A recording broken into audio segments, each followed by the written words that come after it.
Welcome to Inside Auto Podcast, where we feature everyone and anyone you'd want to talk to in and out of the automotive industry. NADA, I'm here with Colin. How's it going, everyone? So listen, I don't work for you guys, but this is the best plug that you'll probably ever get. If you want to talk about actionable CDPs, right?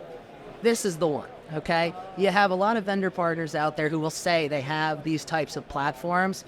And what they do have, though, is all of the data that already exists in your CRM. They just put it in a nice little presentation for you.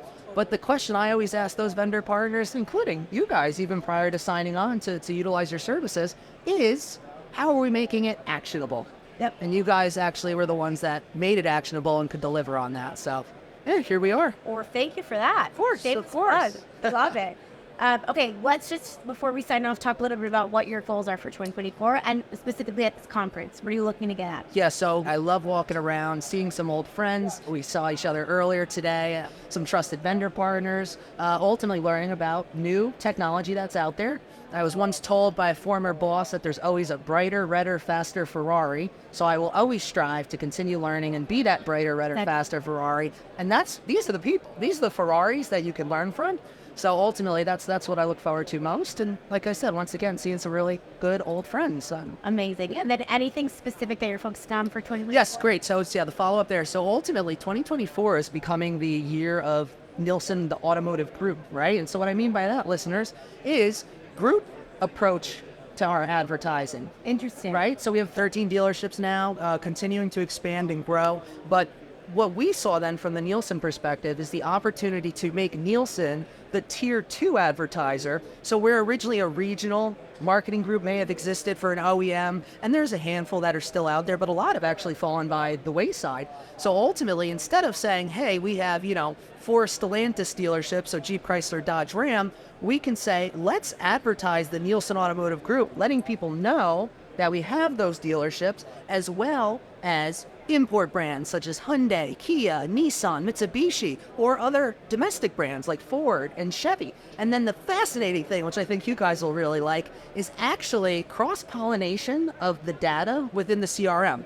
So leveraging the first-party data, right? So imagine an hourglass, top of the funnel, if you will. This is your purchase funnel. So at top of the funnel, you have automotive group messaging. Let's say we go after people 120 to 180 days out in the purchase life cycle. You take all the database, but get this. Those people, as they're shopping, may not know what type of brand they want, but they know a type of vehicle. So they'll say, hey, I'm in the market for an SUV. I might want a pickup truck. I might want a sedan. Okay, so that's 120 to 180. That's where we serve them Nielsen Automotive Group marketing messaging on connected television, OTT, and YouTube, right? So you're getting in front of them a little earlier on, casting a wider net, but as they get further and further down the funnel, so remember, we're on the top portion now, you have the middle funnel is brand specific.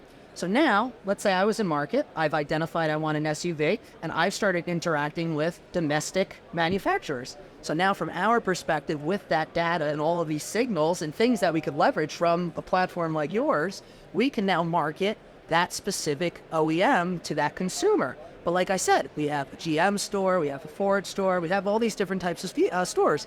So I can market those types of vehicles and see what the person bites on. And then it takes over your search, display, retargeting, all those things. That's lowest funnel. But guess what happens? People convert. We have statistics and data that actually show the most engaged customer, aside from a new active customer, of course, when you're sending out drip marketing or other types of marketing, is an inactive, lost, bad customer. So now imagine the bottom half, right? So this is where I mentioned an hourglass earlier. I started with the top half of the funnel. Now the bottom is remarketing these people with the other OEM brands that we have. So let's say I couldn't get the deal done on Jeep, right?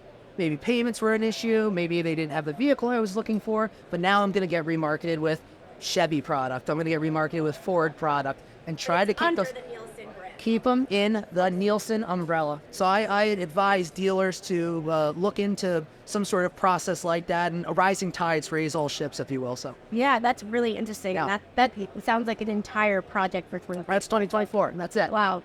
I wonder how your ongoing vendor partners are going to respond to that type of. So we have, lucky enough, including you guys, some really great relationships. And to us, they truly are partners. And it's one of those things where success is actually on both ends in terms of we need to guide our vendor partners and let them know what we're expecting, right? And they need to do the same. So that dialogue is exceptionally important. But if everyone's on the same page, because ultimately they're going to try to assist the dealer, we can all kind of work harmoniously together. Amen to that. Amen to that. Awesome. Thanks for joining. Thank you. Podcast. You got it. Colin Carrasquillo. Thanks for listening to Inside Auto Podcast. Check out our other episodes with top entrepreneurs and industry leaders.